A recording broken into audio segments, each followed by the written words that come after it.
Hi, I'm Sukli Liu. I'm an assistant professor at the University of Southern California. I direct the Neuroplasticity and Neurorehabilitation Lab. And the goal of my research is to help people get better after stroke.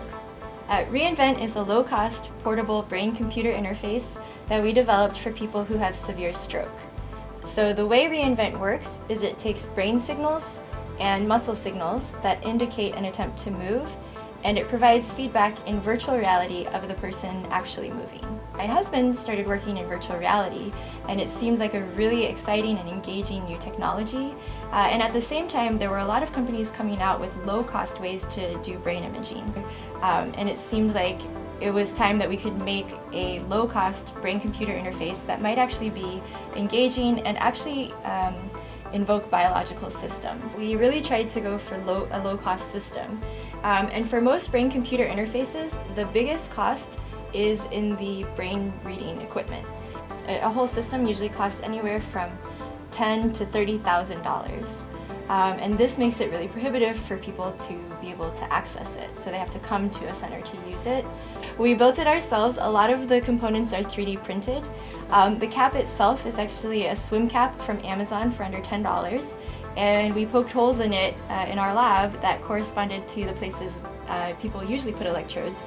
We stripped wires, we 3D printed the electrode components, and we assembled it all there. So the cap itself costs less than, I would say, $1,050.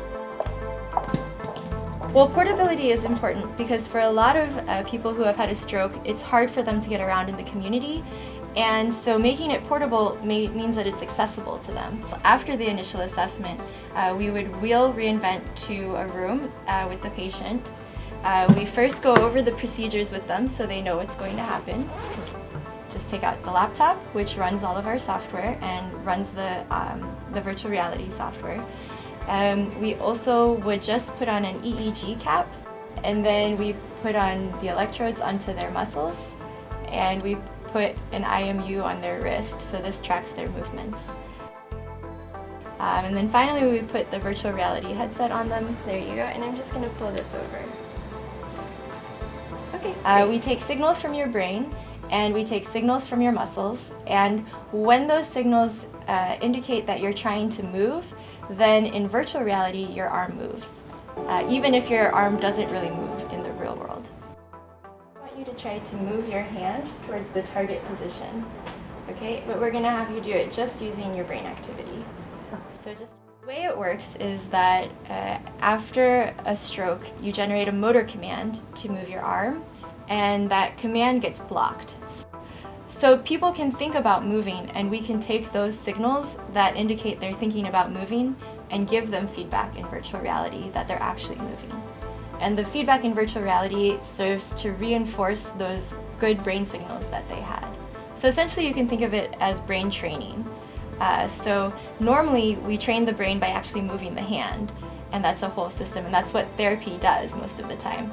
But when they can't move, this is considered like a backdoor. We can just read the brain signals that are good and reinforce them by showing them a hand moving in virtual reality. The whole reason I got into research was to help people that we don't have tools to help right now as clinicians. So as a therapist, I felt like I didn't know who was going to recover, and for the people that weren't recovering, I didn't have anything else that I could give them, and that was really frustrating and a little bit heartbreaking. So for me, this research is hopefully my way of helping patients, hopefully a lot of patients.